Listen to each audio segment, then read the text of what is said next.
तो next topic है relation between electric field and potential. Double star लगा लो इसके ऊपर, वेरी वेरी इंपॉर्टेंट, लगभग एग्जाम में हर बार पूछा जाता है ये, ठीक है। Relation between electric field and potential, electric field और पोटेंशियल इन दोनों में आपस में रिलेशन क्या है ये हम लोग फाइंड करेंगे, ठीक है। तो देखो इसका प्रोसीजर क्या है, यहाँ पे हमने दो अलग अलग इक्वी पोटेंशियल सरफेस दिखा रखे हैं जो एक दूसरे के पैरेलल रखी हुई है। ऐसे दो अलग अलग इक्वी पोटेंशियल सरफेस हैं, ये लोअर सरफेस है, ये अपर सरफेस है। इस वाली सरफेस का पोटेंशियल है सपोज करो V, और ये वाली जो सरफेस है इसका पोटेंशियल थोड़ा कम एज्यूम कर रहा हूं मैं, V माइनस dV, dV से कम है ये, मतलब ये V है और ये V माइनस dV है। तो डिफरेंस कितना है दोनों के बीच में, dV का डिफरेंस है, इसका पोटेंशियल ज्यादा, इसका पोटेंशियल कम, ठीक। और दोनों जो इक्वी पोटेंशियल सरफेस है उनके बीच की दूरी है सपोज करो dr, ये हमने एज्यूम कर लिया कि दो इक्वी पोटेंशियल सरफेस हैं, दोनों के बीच में दूरी कितनी है dr, और पोटेंशियल कितना है V और V माइनस dV है। क्लियर है ये बात? अच्छा जी, अब इन दोनों सरफेस के ऊपर मैं एक एक पॉइंट एज्यूम कर रहा हूं। ये पॉइंट A मान लिया जिसका पोटेंशियल V होगा, ये पॉइंट B एज्यूम कर लिया जिसका पोटेंशियल V माइनस dV होगा, है ना। ये दो पॉइंट्स मैंने एज्यूम कर लिए, ठीक है जी। सबसे पहले यहाँ पे जो इलेक्ट्रिक फील्ड है उसको मैं ड्रॉ करके बता रहा हूँ। इलेक्ट्रिक फील्ड को ड्रॉ करने के लिए आपको प्रॉपर्टी पता है, इक्वी पोटेंशियल सरफेस और इलेक्ट्रिक फील्ड ये हमेशा क्या होते हैं, एक दूसरे के परपेंडिकुलर होते हैं, ये प्रॉपर्टी हम यूज करेंगे।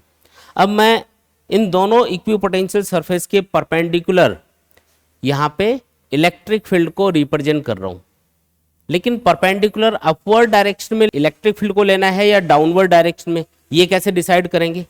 दो इक्वी पोटेंशियल सरफेस है, उसके परपेंडिकुलर तो आप ऐसे भी जा सकते हो ऊपर की तरफ या नीचे की तरफ भी आ सकते हो। तो इन दोनों में से यानी अपवर्ड और डाउनवर्ड इन दोनों में से कौन सी डायरेक्शन इलेक्ट्रिक फील्ड की एज्यूम करनी है। अगर आपको दोनों सरफेस का पोटेंशियल पता है कि इसका ज्यादा है इसका कम है, तो इलेक्ट्रिक फील्ड की डायरेक्शन किधर लेंगे, है ना। तो इसके लिए एक कॉन्सेप्ट है, देखो पहले इसको समझ लो। मान लो कि ये कोई पॉजिटिव चार्ज है, हमको पता है कि पॉजिटिव चार्ज के पास में पोटेंशियल ज्यादा होगा, है ना, और जैसे जैसे दूर जाएंगे भी KQ/R वाले फॉर्मूले के अकॉर्डिंग पोटेंशियल कम होता जाएगा। मान लो यहाँ पे पोटेंशियल है 50 वोल्ट, यहाँ पे जाएंगे तो क्या हो गया 40 वोल्ट, आगे जाएंगे 30 वोल्ट और आगे जाएंगे 20 वोल्ट, कम होता जाएगा। जितना दूर जाओगे पोटेंशियल डिक्रीज होता जाएगा, ठीक है। एक चीज बताओ कि यहाँ पे जो इलेक्ट्रिक फील्ड है पॉजिटिव चार्ज के लिए वो कौन सी डायरेक्शन में होगा।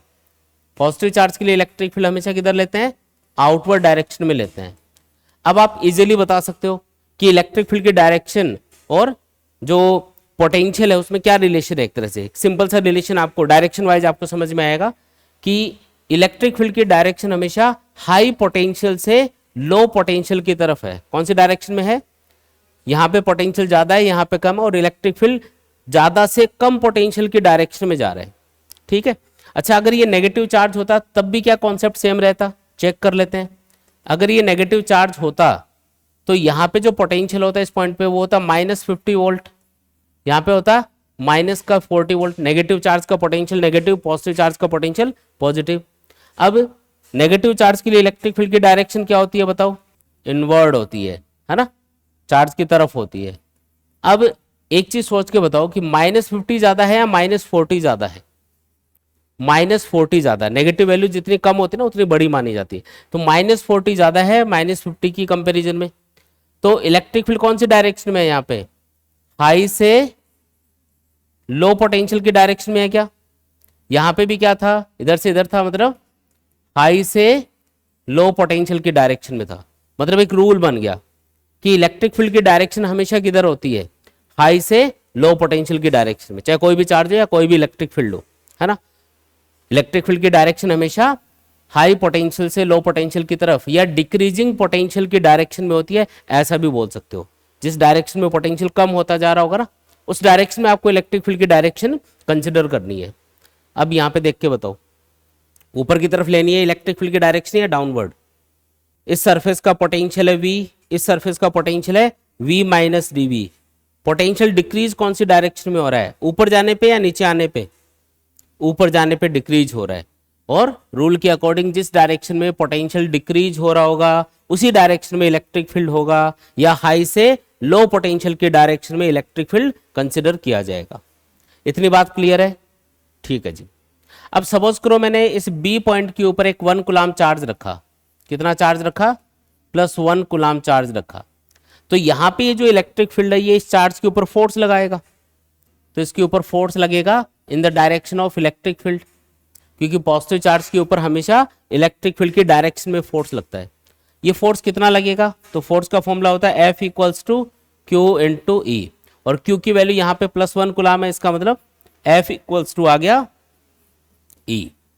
ये बात समझ में आई? जिसका मतलब ये है कि फोर्स का मैग्नीट्यूड और यहाँ पे जो इलेक्ट्रिक फील्ड है उनका मैग्नीट्यूड बराबर है और डायरेक्शन भी सेम है। जिस डायरेक्शन में इलेक्ट्रिक फील्ड है उसी डायरेक्शन में फोर्स है, और फोर्स और इलेक्ट्रिक फील्ड का मैग्नीट्यूड बराबर है, क्योंकि 1 कूलाम चार्ज पे लगने वाला फोर्स हम कैलकुलेट कर रहे हैं। इतनी बात क्लियर? अब थोड़ी कैलकुलेशन करते हैं। देखो, मान लो कि आप इस 1 कूलाम चार्ज को बी से ए पॉइंट की तरफ लेके आते हो। किधर से किधर लेके आते हो? बी से ए की तरफ। तो इसके लिए कुछ वर्क करना पड़ेगा, WBA, क्योंकि बी से ए की तरफ आ रहे हो, है ना। तो इसके लिए जो वर्क करना पड़ेगा उसको WBA लिखेंगे। अगर ए से बी की तरफ जाते तो क्या लिखते हैं? WAB लिखते हैं उसको, है ना। WBA वर्क करना पड़ा। अब ये जो वर्क है इसको कैलकुलेट करने के लिए हमारे पास में फॉर्मूला है WBA/Q = VA - VB। फॉर्मूला ये होता है कि किसी भी चार्ज को इलेक्ट्रिक फील्ड के अंदर एक पॉइंट से दूसरे पॉइंट तक ले जाने में जो किया गया वर्क है डिवाइडेड बाय वो चार्ज बराबर होता है फाइनल पॉइंट के पोटेंशियल माइनस इनिशियल पॉइंट के पोटेंशियल के। ठीक है, तो फाइनल पॉइंट कौन है इसमें? A, तो फाइनल पॉइंट का पोटेंशियल VA। इनिशियल पॉइंट कौन है? B। अगर मैं A से B की तरफ जाता तो मैं इसी फॉर्मूले को ऐसे लिखता WAB/Q = VB - VA। समझ गए ये बात? ठीक है, अब वैल्यूज पुट करो। देखो, WBA मुझे कैलकुलेट करना है, चार्ज 1 कूलाम लिया है। VA कितना है? VA मतलब A पॉइंट का पोटेंशियल V। VB कितना है? B पॉइंट का पोटेंशियल V - DB। बताओ सॉल्व करने पे क्या आएगा? WBA बराबर आएगा, ये V से V कैंसिल और माइनस माइनस प्लस होके DV आएगा। ये आ गई अपने पास पहली इक्वेशन। कितना आसान है। अब इसी वर्क WBA को हम फोर्स इंटू डिस्प्लेसमेंट वाले फॉर्मूले से कैलकुलेट करेंगे। इसी वर्क को कैलकुलेट करना है WBA को, लेकिन इस बार फॉर्मूला कौन सा लगेगा? F.dr वाला। ठीक है, इस चार्ज के ऊपर फोर्स किधर लग रहा है? ऊपर की तरफ। डिस्प्लेसमेंट dr किधर हो रहा है? ये डिस्टेंस dr है ना, तो डिस्प्लेसमेंट कितना हुआ? dr। इसलिए मैंने फॉर्मूला लिखा है F.dr। डिस्प्लेसमेंट किधर हो रहा है? नीचे की तरफ। फोर्स किधर लग रहा है? ऊपर की तरफ। बताओ इनके बीच का एंगल कितना है? थीटा है यहाँ पे 180 डिग्री। कितना है? 180 डिग्री। पुट करेंगे यहाँ पे WBA बराबर F की जगह मैं E भी लिख सकता हूँ, क्योंकि फोर्स और इलेक्ट्रिक फील्ड का मैग्नीट्यूड बराबर है 1 कूलाम चार्ज के लिए। तो यहाँ पे E लिख दिया इंटू dr इंटू क्या आएगा? cos 180 degree. बताओ WBA क्या आया? -EDR। Very good. ठीक है, ये आ गया अपने पास में वर्क। अब एक ही चीज को दो अलग अलग मेथड से कैलकुलेट कर रहे हो, आंसर सेम आना चाहिए। इसलिए बाई इक्वेशन 1 और 2 हम क्या लिख सकते हैं? ये जो -EDR है ये बराबर होगा DV के। बाई इक्वेशन 1 और 2 we can write -EDR = DV। तो बताओ E = क्या आया? -DV/dr। यही है अपना फाइनल आंसर। अब समझते हैं कि ये जो फॉर्मूला बना इससे हम कैसे इलेक्ट्रिक फील्ड और पोटेंशियल के बीच का रिलेशन लिखेंगे या कैसे हम कैलकुलेशन करेंगे। DV का मतलब क्या है? इन दोनों सरफेस के बीच का पोटेंशियल डिफरेंस। इस सरफेस का पोटेंशियल कितना था? V। इस सरफेस का V - DV। एक पॉइंट इस सरफेस पे लिया है, दूसरा पॉइंट इस सरफेस पे लिया है, तो दोनों पॉइंट्स के बीच का पोटेंशियल डिफरेंस कितना हो गया? यहाँ पे DV हो गया। ठीक है, इन दोनों पॉइंट्स के बीच की दूरी कितनी है? dr। ठीक है, तो यहाँ पे इलेक्ट्रिक फील्ड बराबर होगा उन दोनों पॉइंट्स के बीच का पोटेंशियल डिफरेंस डिवाइडेड बाय उनके बीच की दूरी, जहां पे आपको इलेक्ट्रिक फील्ड फाइंड करना है। फॉर एग्जांपल मुझे इन दोनों पॉइंट्स के बीच में जो इलेक्ट्रिक फील्ड है उसको कैलकुलेट करना है, तो मैं क्या करूंगा? इन दोनों पॉइंट्स के बीच का पोटेंशियल डिफरेंस लिखूंगा यहाँ पे, डिवाइडेड बाई इन दोनों पॉइंट्स के बीच की दूरी लिखूंगा।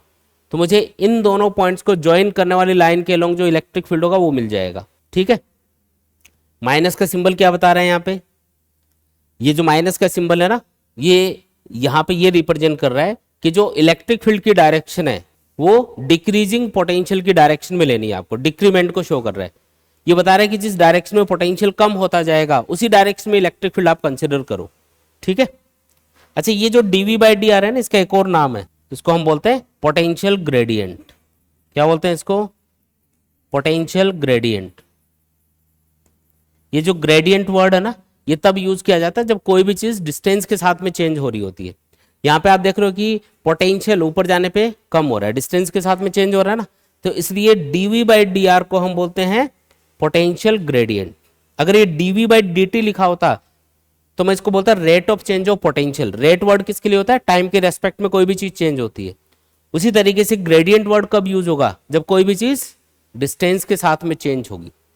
आया समझ में? तो पोटेंशियल ग्रेडियंट का मतलब क्या है? dv by D R. CBSE board में एक बार ये क्वेश्चन पूछा हुआ है कि जो dv बाई डी आर वो किस चीज को रिप्रेजेंट करता है? तो dv बाई डी आर होता है पोटेंशियल ग्रेडियंट, और ये किस चीज को रिप्रेजेंट कर रहा है? यहाँ पे इलेक्ट्रिक फील्ड को रिप्रेजेंट कर रहा है ना। ये क्वेश्चन पूछा हुआ है, तो इंपॉर्टेंट है ये भी कि पोटेंशियल ग्रेडियंट किस चीज को रिप्रेजेंट करेगा? हमेशा इलेक्ट्रिक फील्ड को रिप्रेजेंट करेगा। इतना आया समझ में? कोई भी डाउट है इसमें? बताओ। इस पर एक छोटा सा क्वेश्चन पूछता हूं मैं आपको, चलो बताओ। क्वेश्चन है कि मान लो कि ये कोई दो पॉइंट है, ये फर्स्ट पॉइंट है, ये सेकंड पॉइंट है। यहाँ पे पोटेंशियल है 10 वोल्ट, यहाँ पे है -5 वोल्ट, ठीक है। और मुझे इन दोनों पॉइंट्स के बीच की दूरी दे रखी है मान लो 2 सेंटीमीटर, और ये पता करना है कि इनके बीच में इलेक्ट्रिक फील्ड कितना होगा, ठीक है। तो इलेक्ट्रिक फील्ड कैलकुलेट करने के लिए फॉर्मूला यूज करो, E इक्वल टू dv। देखो माइनस का सिंबल तो सिर्फ डायरेक्शन बताने के लिए है, तो जब आप इलेक्ट्रिक फील्ड का मैग्नीट्यूड कैलकुलेट करो तो इस माइनस सिंबल को कंसिडर करना जरूरी नहीं है। तो dv मतलब क्या है? Potential difference. पोटेंशियल डिफरेंस कितना हुआ? 5 नहीं होगा, 10 में से -5 को सब्ट्रैक्ट करना है। पोटेंशियल डिफरेंस कैलकुलेट करने के लिए 10 में से क्या माइनस करोगे? -5, तो ये 15 आएगा। Divided by distance 2 centimetre, centimetre को मीटर में चेंज कर लो, बताओ क्या आएगा? 15/2 यानी कि 7.5 into 10 की पावर 2 न्यूटन पर कूलम, ठीक है। एक और, अच्छा, इलेक्ट्रिक फील्ड की एक और यूनिट होती है, इस फॉर्मूले से बना सकते हो। पोटेंशियल डिफरेंस की यूनिट क्या होती है? वोल्ट। डिस्टेंस की यूनिट मीटर, तो वोल्ट पर मीटर भी किसकी यूनिट है? इलेक्ट्रिक फील्ड की। तो आप इलेक्ट्रिक फील्ड की यूनिट चाहो तो न्यूटन पर कूलम लिख दो या वोल्ट पर मीटर लिख दो, एक ही बात, ठीक है। आया समझ में? इलेक्ट्रिक फील्ड की डायरेक्शन भी बताओ यहाँ पे किधर होगी। इलेक्ट्रिक फील्ड की डायरेक्शन बताओ। इन दोनों पॉइंट्स के बीच में, ये पॉइंट मान लो ए और बी है, तो इनके बीच में ए से बी की तरफ लेनी है, बी से ए की तरफ। इलेक्ट्रिक फील्ड की डायरेक्शन किधर ली जाएगी? किधर लेते हैं इलेक्ट्रिक फील्ड की डायरेक्शन? हमेशा डिक्रीजिंग पोटेंशियल की डायरेक्शन में, या हाई पोटेंशियल से लो पोटेंशियल की तरफ, हाई से लो की तरफ। ये लो जी, ए से बी की तरफ आपको इलेक्ट्रिक फील्ड की डायरेक्शन लेनी है। तो इन दोनों पॉइंट्स के बीच में इस डायरेक्शन में जो इलेक्ट्रिक फील्ड है ना, वो अपने पास निकल के आ गया। आया समझ में? क्लियर एकदम? कोई भी दिक्कत, कोई भी परेशानी, कोई भी समस्या, कोई भी डिफिकल्टी? आपको एक क्वेश्चन दिया हुआ है, 3 points A, B and C lie in a uniform electric field E equal to 5 into 10⁻³ Newton per coulomb as shown in figure. Find the potential difference between point A and C. जो A point है और जो C point है, A और C point के बीच का आपको potential difference बताना है। ये पॉइंट A है, ये पॉइंट C है, इनके बीच का पोटेंशियल डिफरेंस हमको कैलकुलेट करके बताना है। यहाँ पे जो इलेक्ट्रिक फील्ड दे रखा है वो यूनिफॉर्म इलेक्ट्रिक फील्ड है, क्योंकि ये देखो यहाँ पे कांस्टेंट वैल्यू दे रखी है इसकी, इसमें कोई वेरिएशन नहीं हो रहा, ना टाइम के साथ में ना डिस्टेंस के साथ में, इसलिए हम इसको क्या मानेंगे? Uniform electric field. डायग्राम से भी पता चल रहा है, इक्वल डिस्टेंस पे अगर आप पैरेलल स्ट्रेट लाइनें ड्रॉ करोगे तो वो यूनिफॉर्म इलेक्ट्रिक फील्ड को रिप्रेजेंट करेंगी। ये पूछ रहा है कि बताओ कि ए और सी के बीच में, ये जो ए और सी पॉइंट है, इनके बीच का पोटेंशियल डिफरेंस कितना होगा अगर इलेक्ट्रिक फील्ड इतना है यहाँ पे। सबसे पहले तो एक छोटा क्वेश्चन इस पे ये भी बन सकता है कि ए, बी और सी, इन तीनों पॉइंट्स पे जो पोटेंशियल है उसमें आपस में क्या रिलेशन है, मतलब कहाँ पे पोटेंशियल ज्यादा है, कहाँ पे कम है, वो रिलेशन बताओ। तो सोच के बताओ कि ए, बी और सी, इन 3 पॉइंट्स में से कौन से पॉइंट का पोटेंशियल ज्यादा होगा, कौन से का कम होगा, कैसे बताएंगे? सबका सेम होगा। इलेक्ट्रिक फील्ड हर जगह सेम है, पोटेंशियल हर जगह सेम नहीं है। कोई कोई जगह पे सेम हो सकता है, वो भी मैं आपको बताऊंगा, लेकिन हर जगह सेम हो यहाँ पे वो जरूरी नहीं है, वो नहीं होगा। एक चीज याद करो, कॉन्सेप्ट क्या बताया था? इलेक्ट्रिक फील्ड की जो डायरेक्शन होती है वो हमेशा डिक्रीजिंग पोटेंशियल की डायरेक्शन में होती है, मतलब जिस डायरेक्शन में पोटेंशियल डिक्रीज होता जाएगा उसी डायरेक्शन में इलेक्ट्रिक फील्ड कंसिडर किया जाता है। अगर इलेक्ट्रिक फील्ड ए से बी पॉइंट की तरफ है, ए से बी पॉइंट की तरफ है, मतलब ए पॉइंट का पोटेंशियल क्या होना चाहिए, ज्यादा होना चाहिए। ए पॉइंट का पोटेंशियल ज्यादा होना चाहिए बी पॉइंट की कंपैरिजन में। इससे ये बात समझ में आई हमको, ठीक है जी। अच्छा, दूसरी बात, ये जो बी और सी पॉइंट है ये इस इलेक्ट्रिक फील्ड के परपेंडिकुलर एक लाइन है उसके ऊपर है, और इलेक्ट्रिक फील्ड के परपेंडिकुलर जो प्लेन होता है वो एक इक्विपोटेंशियल सरफेस होता है। अगर आपको इक्विपोटेंशियल सरफेस ड्रॉ करनी हो किसी भी यूनिफॉर्म इलेक्ट्रिक फील्ड के लिए, कैसे ड्रॉ करते हैं, इलेक्ट्रिक फील्ड के परपेंडिकुलर जो भी प्लेन्स हम ड्रॉ करते हैं वो सब क्या होता है, इक्विपोटेंशियल सरफेस होते हैं।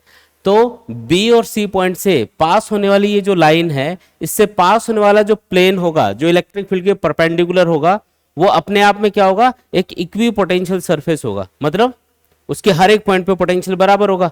इसका मतलब बी और सी पॉइंट का पोटेंशियल क्या होगा, यहाँ पे इक्वल होगा। तो बी और सी पॉइंट का पोटेंशियल बराबर है और ए पॉइंट का पोटेंशियल इन दोनों पॉइंट से ज्यादा है, मतलब ए पॉइंट का पोटेंशियल ज्यादा, बी और सी का कम, और आपस में बराबर, है ना। तो ये रिलेशन होगा। तो ये भी एक छोटा क्वेश्चन बन सकता है इसी के ऊपर, ठीक है। अच्छा, यहाँ पे ये वाली डिस्टेंस आपको 3 सेंटीमीटर दिखा रखी है और ये 5 सेंटीमीटर दिखा रखी है, तो ये डिस्टेंस कितनी होगी, राइट एंगल ट्राइंगल है, ये 3 है, ये 5 है, तो ये क्या होना चाहिए, 4 सेंटीमीटर। पाइथागोरस थ्योरम लगा के आप इजीली सॉल्व करके भी देख सकते हो। तो हमारे पास डिस्टेंसेस वगैरह आ चुकी है। हमें ए और सी पॉइंट के बीच का पोटेंशियल डिफरेंस पूछा जा रहा है। एक काम करते हैं, देखो इन दोनों पॉइंट्स के बीच में पोटेंशियल डिफरेंस उतना ही होगा जितना ए और बी पॉइंट के बीच में होगा। ऐसा क्यों, क्योंकि बी और सी पॉइंट का पोटेंशियल बराबर है। जैसे यहाँ पे पोटेंशियल है 10 वोल्ट, सपोज करो यहाँ पे पोटेंशियल है 3 वोल्ट, तो यहाँ पे भी तो 3 वोल्ट है। तो इन दोनों पॉइंट्स के बीच में पोटेंशियल का डिफरेंस कितना आया, 10 - 3 यानी कि 7 का। इन दोनों पॉइंट्स के बीच में डिफरेंस कितना आया, वही 10 - 3 यानी कि 7 का। इसका मतलब ये है कि अगर हमें ए और सी के बीच का पोटेंशियल डिफरेंस बताना है तो हम ये भी कर सकते हैं कि ए और बी पॉइंट के बीच का पोटेंशियल डिफरेंस बता दे, ठीक है। वही आंसर ए और सी के लिए भी अप्लाई कर सकते हो, ठीक है। ऐसा मैं इसलिए कर रहा हूं क्योंकि हमारे पास ये जो फॉर्मूला होता है E = -dv/dr, इस फॉर्मूले के अंदर जब आप दो पॉइंट्स के बीच का पोटेंशियल डिफरेंस और दोनों पॉइंट्स के बीच की डिस्टेंस को लिखते हो तो आपको उन दोनों पॉइंट्स के बीच में जो इलेक्ट्रिक फील्ड होगा वो मिलेगा। जैसे अगर मैं ए और सी पॉइंट के लिए मैं इस फॉर्मूले को अप्लाई करूं तो मुझे जो इलेक्ट्रिक फील्ड मिलेगा वो ए और सी पॉइंट के बीच में इस लाइन के अलोंग जो इलेक्ट्रिक फील्ड होगा वो मिलेगा। जबकि हमें कौन सा इलेक्ट्रिक फील्ड दे रखा है, ये जो टोटल इलेक्ट्रिक फील्ड है, यूनिफॉर्म इलेक्ट्रिक फील्ड ई, उसकी वैल्यू हमें गिवन है, जो कि कौन सी डायरेक्शन में है, लेफ्ट से राइट की तरफ, यानी कि ए से बी की तरफ है। तो अगर मैं ए और बी पॉइंट को कंसिडर करता हूं तो थोड़ा सा इजी रहेगा मेरे लिए, ठीक है। आंसर दोनों तरीके से सेम ही आएगा। अगर आप ए और सी पॉइंट को कंसिडर करोगे तो आपको इलेक्ट्रिक फील्ड का इधर जो कंपोनेंट है एसी लाइन के अलोंग वो मिलेगा इस फॉर्मूले से, ना कि ई मतलब टोटल इलेक्ट्रिक फील्ड। तो ये वाला जो फॉर्मूला है इसको जब भी अप्लाई करो तो ये ध्यान रखना कि जब आप इसको अप्लाई कर रहे हो तो जिन दो पॉइंट्स के बीच में आप पोटेंशियल डिफरेंस कैलकुलेट करके पुट कर रहे हो, जिन दो पॉइंट्स के बीच का डिस्टेंस पुट कर रहे हो, उन्हीं दो पॉइंट्स के बीच में उन दोनों को ज्वाइन करने वाली लाइन के अलोंग जो इलेक्ट्रिक फील्ड है वो आपको इस फॉर्मूले से मिलने वाला है, ठीक है। अभी मैं वैल्यूज पुट करके बताता हूँ आपको। देखो ई मतलब, ई का मतलब है इलेक्ट्रिक फील्ड कितना है यहाँ पे 5 × 10⁻³ मैं ए बी पॉइंट के लिए इसको अप्लाई कर रहा हूँ, इक्वल टू, ये माइनस का सिंबल सिर्फ डायरेक्शन बताने के लिए। तो अगर आप मैग्नीट्यूड ऑफ इलेक्ट्रिक फील्ड लिखोगे तब आप इसको इग्नोर कर सकते हो, इसको लिखना जरूरी नहीं है, तो मैं माइनस का सिंबल नहीं ले रहा हूँ। डीवी का मतलब क्या है, पोटेंशियल डिफरेंस, कौन से पॉइंट्स के बीच में, ए और बी, तो मैं इसको वी ए बी लिख रहा हूँ। वी ए बी का मतलब ए और बी पॉइंट के बीच का पोटेंशियल डिफरेंस, ठीक है, इससे समझ जाएंगे अपन। और डी आर का मतलब क्या है, डिस्टेंस, तो ए और बी पॉइंट के बीच का डिस्टेंस कितना है 4 सेंटीमीटर, को मीटर में चेंज करके लिख दो। तो बताओ वी ए बी कितना आएगा, वी ए बी आएगा 5 × 10⁻³ × 4 × 10⁻²। सॉल्व करेंगे आंसर क्या आएगा, यह आएगा 200 वोल्ट। और कॉन्सेप्ट के अकॉर्डिंग ए और बी पॉइंट के बीच में जितना पोटेंशियल डिफरेंस है उतना ही ए और सी पॉइंट के बीच में भी होगा, इसलिए वी ए सी जो आपको पूछा जा रहा है वो वी ए बी के बराबर है, इसलिए आंसर क्या होगा 200 वोल्ट के बराबर होगा, ठीक है। यह आया समझ में। अब मैं जो आपको बता रहा था ना कि ए और सी पॉइंट के बीच में अगर आप पोटेंशियल डिफरेंस के लिए फॉर्मूला लगाते ही तो आपको टोटल इलेक्ट्रिक फील्ड का इस लाइन के अलोंग जो कंपोनेंट है वो मिलता। अब मैं उस तरीके से भी आपको कैलकुलेट करके बता रहा हूं ताकि आपके दिमाग में कंफ्यूजन नहीं हो, है ना। आप इनमें से कोई भी एक मेथड चूज कर सकते हो। तो अब देखो मैं ए और सी पॉइंट के लिए मैं इसको अप्लाई कर रहा हूं, तो मुझे क्या मिलेगा, इलेक्ट्रिक फील्ड का ए और सी है ना, ये जो ए सी लाइन है मतलब इस लाइन के अलोंग जो इलेक्ट्रिक फील्ड का कंपोनेंट है वो मिलेगा। ठीक है, जैसे मान लो कि ये वाला एंगल है थीटा, ये इलेक्ट्रिक फील्ड की डायरेक्शन है इधर, और मुझे ए से सी की तरफ जाना है, तो उनके बीच का एंगल कितना हुआ, थीटा। भी थीटा से जुड़ा हुआ कंपोनेंट क्या होता है, इलेक्ट्रिक फील्ड इधर है, उसका थीटा एंगल पे कंपोनेंट देखना है इस तरीके से, तो ये होगा ई कॉस थीटा। तो अगर मैं ये वाला जो फॉर्मूला है इसको अप्लाई कर रहा हूं एसी वाली लाइन के लिए, तो यहां पे लिखा जाएगा अब we A C, we A सी मतलब ए और सी पॉइंट के बीच का पोटेंशियल डिफरेंस डिवाइडेड पे क्या आएगा, ये वाली डिस्टेंस, डिस्टेंस को लिख रहा हूँ ए सी। अभी अगली स्टेप में वैल्यू पुट करते हैं। ई की वैल्यू आपको 5 इंटू 10⁻³ दे रखी है। कॉस थीटा कितना है यहाँ पे, तो इस राइट एंगल ट्राइंगल से कॉस थीटा निकाल लो। एंगल के सामने ये परपेंडिकुलर है, ये बेस है और ये हाइपोटेनियस है। कॉस थीटा होगा base upon hypotenuse 4/5 equal to V A C आपको फाइंड करना है। ठीक है, वी ए सी आपको फाइंड करना है और ए सी आपको दे रखा है 5 सेंटीमीटर। सॉल्व करो वी ए सी को, ये वाला 5 तो कैंसिल, ये इधर जाएगा 200 वोल्ट आंसर आ रहा होगा इसमें। लेकिन आपको जब फॉर्मूले में वैल्यू पुट करनी है ना, तब इसको ई कॉस थीटा लिखना पड़ेगा, मैं ये कहना चाह रहा हूं। तब इसको E equal to V A C upon ऐसे नहीं लिख सकते। बात समझ में आई क्या, क्योंकि इलेक्ट्रिक फील्ड किधर है, इलेक्ट्रिक फील्ड है लेफ्ट से राइट की तरफ, आप जा रहे हो एसी लाइन के अलोंग जो कि थीटा एंगल पे है, तो आपको इलेक्ट्रिक फील्ड का इधर जो कंपोनेंट है वो आपको इस फॉर्मूले में अगर आप वैल्यूज पुट करोगे सारी तो मिलेगा। तो ई की जगह ई कॉस थीटा लिखना पड़ेगा। फिर दोनों चीजों में फर्क समझ में आया क्या, अगर आप जिस डायरेक्शन में इलेक्ट्रिक फील्ड है उसी लाइन के अलोंग आप चल रहे हो तब तो कॉस थीटा वाली टर्म लिखनी जरूरी नहीं है, लेकिन अगर आप उससे थीटा एंगल पे चल रहे हो तो यहाँ पे ई की जगह क्या लिख दोगे, ई कॉस थीटा। बोलो आया क्या समझ में, क्लियर है एकदम। ठीक है, ये सेकंड तरीका है और ये क्या है, फर्स्ट मेथड है। सीबीएसई बोर्ड में 2009 और 2021 दो बार आया हुआ है ये क्वेश्चन।